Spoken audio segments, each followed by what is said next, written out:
Olá, bem-vindos mais uma vez ao programa Momento Concurso. Hoje estamos aqui com prazer com o professor de Direito Constitucional Max Kolbe, que vai falar sobre o seu livro, que se chama Manual Simplificado de Direito Constitucional para Concursos. Seja bem-vindo, professor. Obrigado, professor Hernani. Primeiramente, eu gostaria de agradecer à editora Veste Concursos, Vestecom, por essa oportunidade de publicar o meu livro, que fora confeccionado no decorrer de muito tempo. Eu gostaria de deixar claro aqui, professor Hernani, que antes de pensar em escrever esse livro, eu já lia as obras da editora Vestecom. Então, assim, eu fico muitíssimo orgulhoso de poder hoje fazer parte da equipe de professores que escrevem por essa editora. Pois é, mas e, na realidade, essa figura que está aqui, ela já tem 8 anos, né, de aula intensa. 8 anos dele equivale a 16 anos de aula de qualquer outro professor, porque ele trabalha muito, né? E esse livro, eu gostaria de fazer uma pergunta. Quanto tempo o senhor demorou para preparar esse livro? Professor, eu levei aproximadamente 3 anos escrevendo esse material. Por quê? Esse livro ele foi feito com base na jurisprudência do STF, do STJ e de alguns tribunais regionais federais. É importante ressaltar, professor, que este livro ele fora confeccionado da seguinte forma. Eu sempre analisei as questões de concurso público. Então, assim, eu passei basicamente 1 ano separando as questões de concurso público para colocar em tópicos no meu livro. Ou seja, esse livro ele fora confeccionado com base em questões de concurso público e na jurisprudência dos tribunais, o que fará com que dificilmente o candidato a um cargo público não ache a resposta nesse livro para a questão que será cobrada. Em termos de direito, né, existe muita interpretação, né? E um autor acha isso, outro autor acha aquilo, etc. O senhor também é um autor que acha isso ou acha aquilo? Não. Eu me desapeguei. Assim, a minha opinião particular eu não coloquei no meu livro. O meu livro é feito com base no entendimento das bancas examinadoras, com base no entendimento do tribunal, professor. Sim. A minha opinião eu não coloco no meu livro, porque o meu livro, o foco dele é concurso público.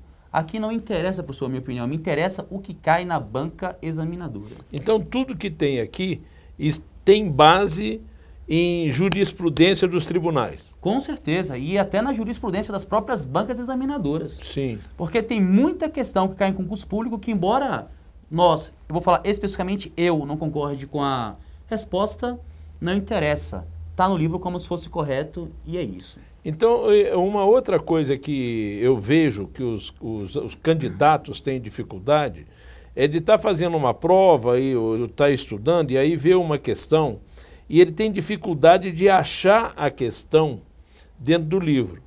Esse seu livrinho aí, que é muito fininho, é um livrinho de 800 páginas, né? 820. São 820 páginas, né? O índice dele... tem quantas páginas? Olha, de índice desse livro foram 22 páginas, professor. Por quê? Olha Ele só. é um manual simplificado e nós, a bem da verdade, esmiuçamos cada tópico cobrado em concurso público. O que fez com que o índice dele ficasse bem grande, bem extenso, para quê? Para facilitar a própria vida do candidato. Então, assim, dificilmente, professor, ele vai pegar um tópico que cai no concurso público que não tenha no livro. Dificilmente. Você está vendo? E outra coisa, o mais fácil é que ele vai localizar esse tópico com muita facilidade. Com certeza, porque é muito preciso o índice. Muito, não é isso? Com certeza. Eu achei muito interessante. E outra coisa, eu já vi muitos livros de direito. Eu estou abrindo um parênteses com vocês aqui.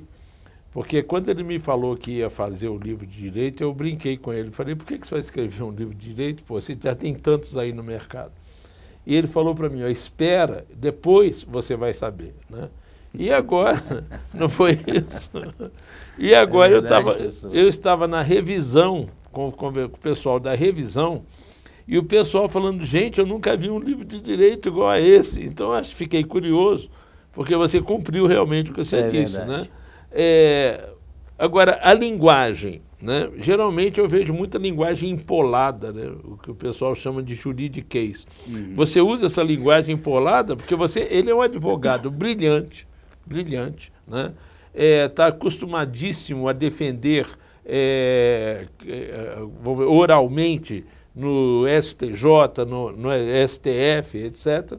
E tem uma linguagem empolgante e empolada quando precisa. E aí eu estou perguntando, essa linguagem está aqui no livro? Não, professor, não. Esse livro, conforme o próprio nome já fala, ele é um manual simplificado de direito constitucional. A linguagem utilizada nesse livro é a linguagem mais acessível aos diversos níveis de candidato a concurso público.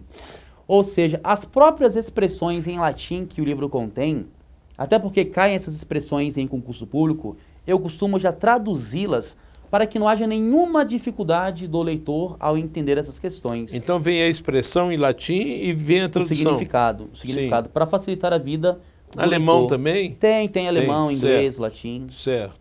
Então, olha aí, é mais um trabalho interessante com certeza, seu, né? Você pode falar um pouquinho da sua formação? Olha, eu sou advogado e atuo basicamente em duas áreas. Eu atuo, professor, bastante em concurso público, via mandado de segurança. Sim. Para diversas situações, o candidato passou, não querem nomear o garoto, enfim.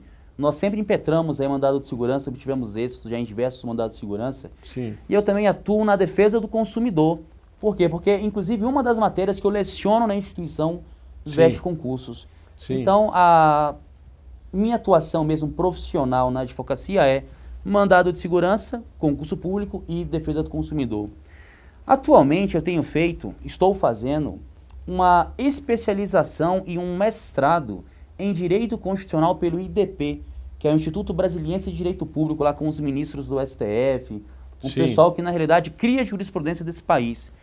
E o intuito de ter ido lá para essa instituição IDP é aprender com os ministros do Supremo. Para quê? Para repassar esse conhecimento com uma linguagem mais acessível para o meu material. Sim. Pois é, então vocês estão percebendo que é um professor e um advogado de sucesso, né? Mas que não fica parado, ele está sempre buscando coisas mais altas e voos mais elevados, não é verdade? É isso aí, professor. Bom, eu acho que você já deu uma noção razoável, né, do que é a sua obra, e se o candidato quiser saber sobre como entrar em contato com você, etc., como é que fica? Professor, eu tenho um e-mail aqui da própria instituição ao qual dou aula, que é a Veste Concursos. Certo. Né? Meu e-mail é max.coube@vesteconcursos.com.br. O candidato pode estar fazendo esse contato comigo até para dar um feedback sobre o que ele tem achado do livro, alguma sugestão, alguma dúvida, enfim. Tá.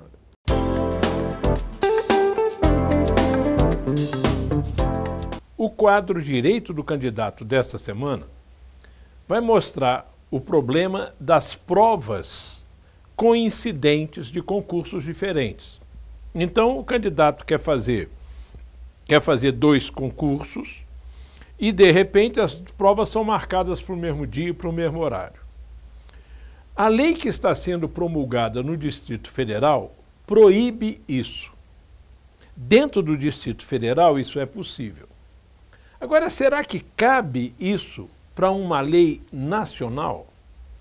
Bom, primeiro, para ser nacional é impossível. Por quê? Porque são 5.600 municípios. Então, cada município precisa fazer os seus concursos, né? E só tem 52 finais de semana. Como é que nós vamos ter 5.600 municípios fazendo concurso sem coincidir as provas? É lógico que vão coincidir. Mas dentro do município, pode sim a lei federal definir que dentro de cada município as provas para este município não coincidam. Tudo bem. E agora com os estados? Aí vai depender do tamanho da administração do estado. Um estado que tem uma administração muito grande talvez realmente não consiga administrar essa impossibilidade de concursos no mesmo dia. Mas os estados menores talvez possam. Então, a lei federal deve definir como padrão que se evite que as provas aconteçam ao mesmo tempo, dentro dos municípios, e dentro dos estados fique a critério dos estados. Se você acha que é importante que as provas não coincidam para dar mais oportunidade aos candidatos e melhor seleção aos órgãos contratadores, entre no site www.ampac.org.br e assine lá o abaixo-assinado Concurso Público Quero Lei. Você pode sim nos ajudar a organizar os concursos do Brasil inteiro.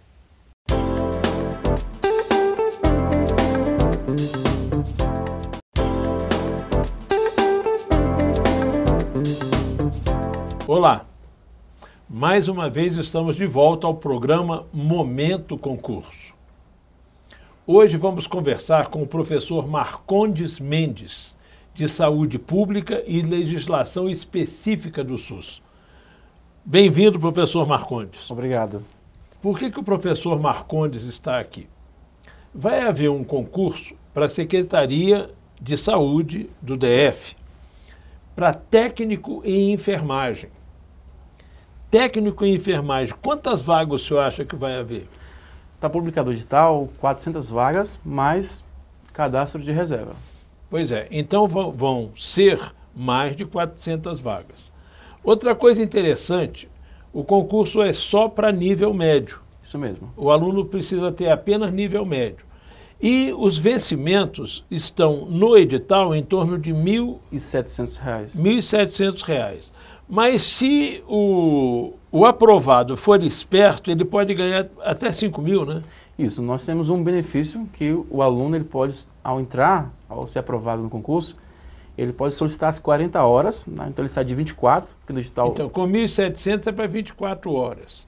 Se ele pedir para 40 horas, ele já vai para mais de 3 mil, né? Ele dobra o vencimento, né? E nós temos as gratificações que podem chegar até 60% em cima do vencimento, que dá em torno de um salário de 4 mil a 5 mil reais. Pois é, então na realidade, nível médio, e você pode começar entre 4 mil, 4.500 e 5 mil reais. Isso mesmo. Significa excelentes vencimentos, né?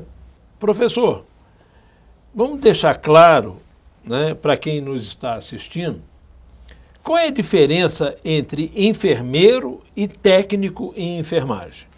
Bom, a população de um modo geral chama todo mundo que está de jaleco de enfermeiro. De enfermeiro. Mas enfermeiro é aquela pessoa que faz graduação, 5 anos, é uma pessoa que tem capacidade técnica, científica. Então, os procedimentos mais invasivos em um hospital é realizado pela figura do enfermeiro. Por exemplo, um tipo de trabalho que o enfermeiro pode executar, ele executa, e que o técnico não pode.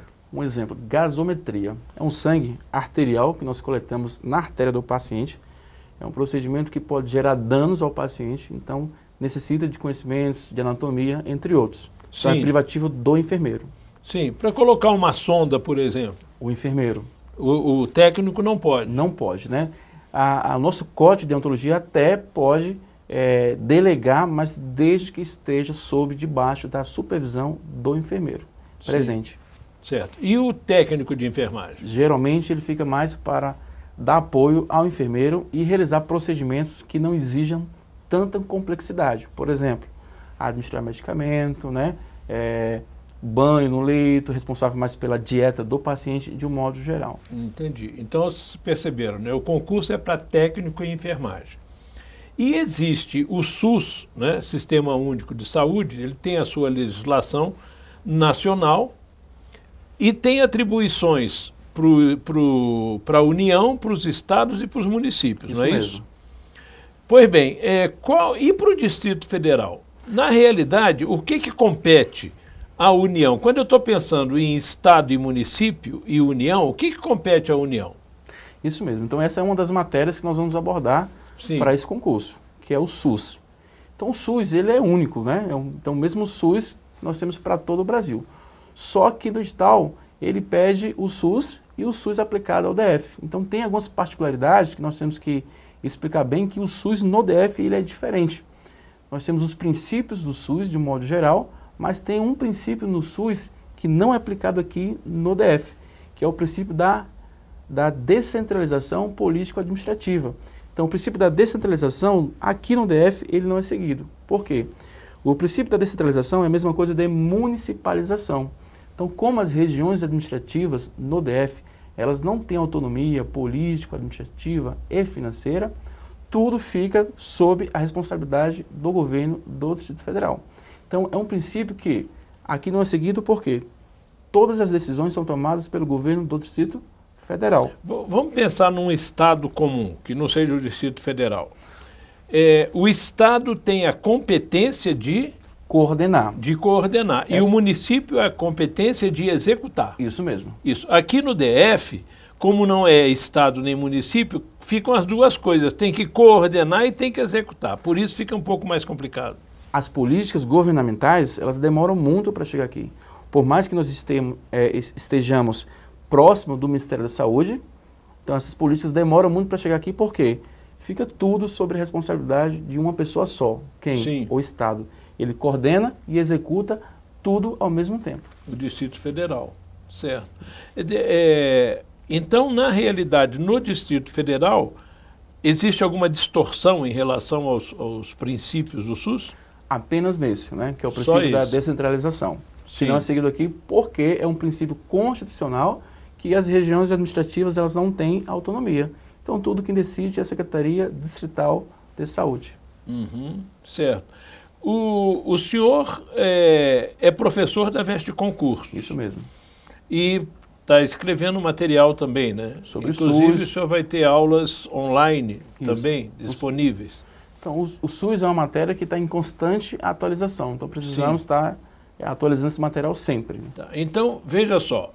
Vai haver um curso presencial que, com aula do professor, já no dia 26 de setembro, terça-feira, na unidade da 906 Norte.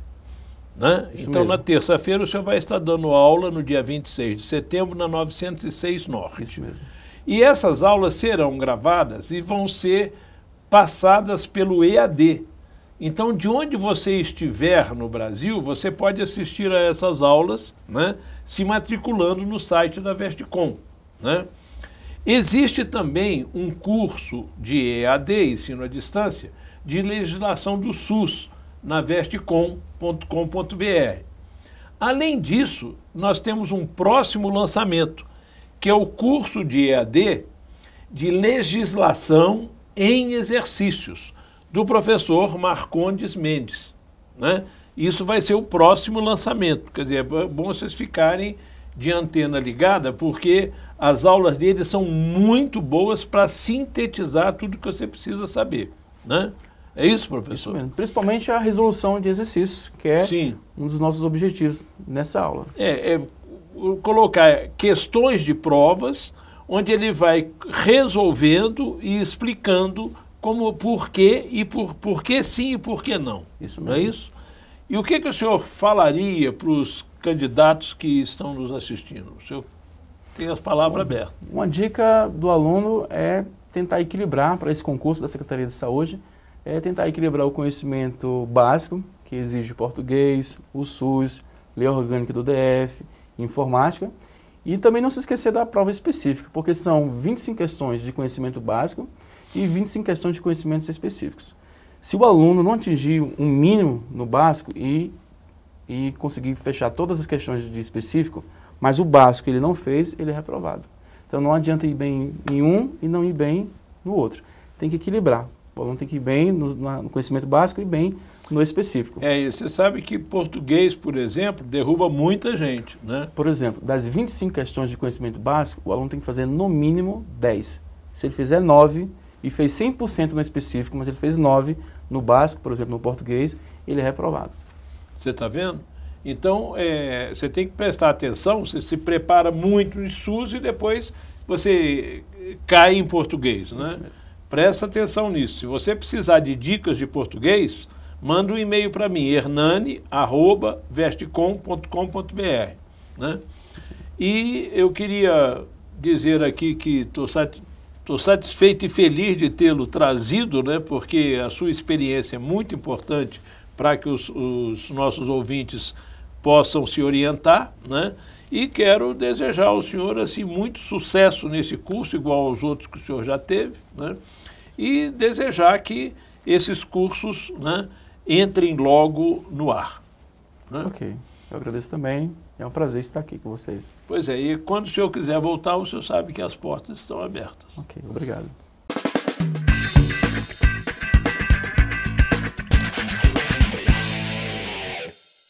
O quadro Acordar Melhor de hoje vai mostrar a simplificação, uma das simplificações, que é com o uso da letra C e da letra Q.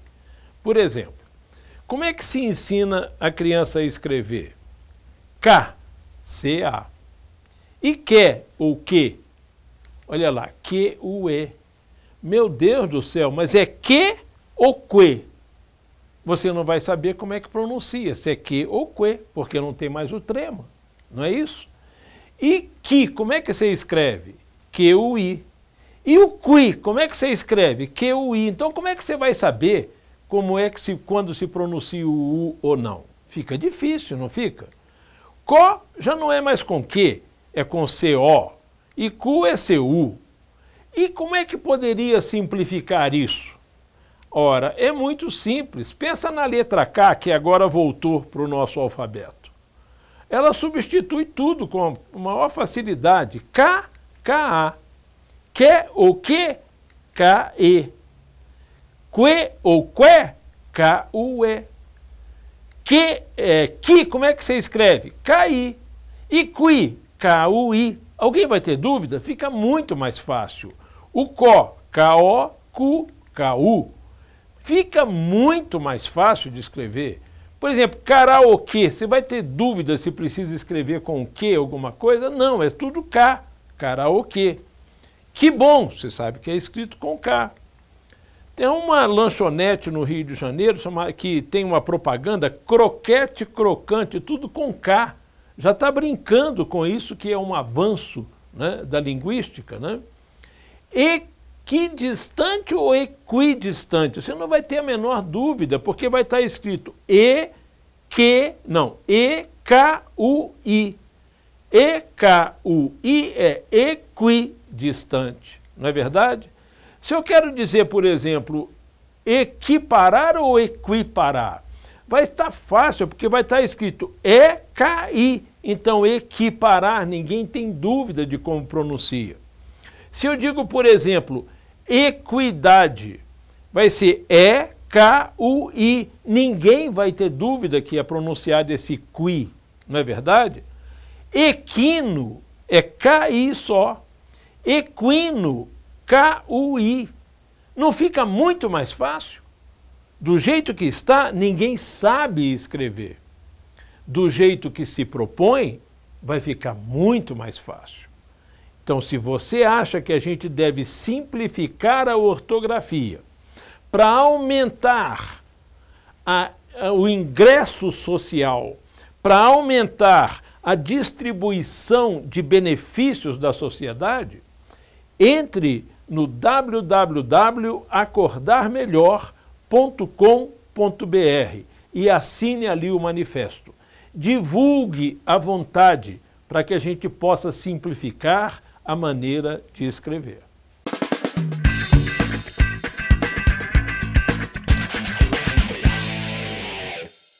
Em todo concurso, um dos assuntos de língua portuguesa se chama ortografia. E dentro da ortografia você tem a acentuação gráfica. Para você aprender acentuação gráfica, você tem que saber fonologia. Você tem que saber o que é vogal, semivogal, ditongo, tritongo e hiato. Então, para isso, nós vamos começar com algumas aulinhas. Vamos ver agora como se dividem as sílabas, né? Escansão é a mesma coisa que separação de sílaba. Segue a pronúncia. né? Escandir uma palavra é pronunciar a sílaba separadamente. Escandir. Não se separam ditongos e tritongos, porque estão sempre na mesma sílaba. Mais, maiô. Olha aqui um iode, a semivogal entre as duas, ela se pendura na primeira. Maiô, fazendo um ditongo. Quase, ditongo. Saguão, tritongo. Quais, tritongo. Também não se separam os seguintes dígrafos: alho, LH, ninho, nh, bucha, sh, guizo, g, quero, que, ambos, an, antes, an, tempo, em, ente, em. É tudo dígrafo que você não separa. Ímpar, in, indo, in, ombro, on, onde, on, umbu, juntar, unir. Olha aqui, o N é dígrafo, mas esse N está pendurado no U, porque depois dele vem uma consoante. Aqui não, depois desse N vem uma outra vogal, então ele se pendura na vogal seguinte. Aqui eu não tenho dígrafo, é unir. Então aqui não há dígrafo. Aqui é a mesma coisa, quando eu tenho AM aqui, depois vem consoante, então esse M apenas nasaliza o A. Aqui é um dígrafo, é o AN. Aqui não, se tem uma vogal depois, esse M vira consoante e se pendura na vogal seguinte. Não é dígrafo. Encontros consonantais iniciando palavras, também não se separam. Gnomo, gn. Psicose, ps. E aqui pneu, pn. Encontros consonantais iniciando palavras não se separam. Separam-se as vogais do hiato. Lógico, são duas sílabas, né? Reunir, lá, eu separo as vogais do hiato. Cooperar, lá elas separadas. Poético, O-E. Rua, U-A.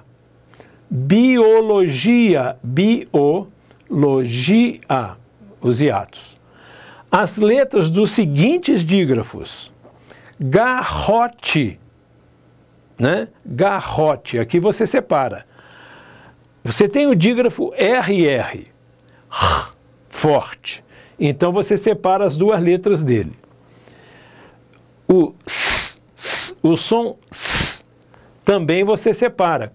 Quando você tem duas letras para fazer o som S. Assunto, 2 S's. Suscitar, S. Cresça, S. Exceção, S. Exceção. O que aconteceu? Quais são os dígrafos que vão ter as letras separadas? São os que têm som R e S. Só esses dois. Mais ainda, separam-se os encontros consonantais descontínuos antes da última consoante. Nós vimos lá, por exemplo, occipital. Occipital.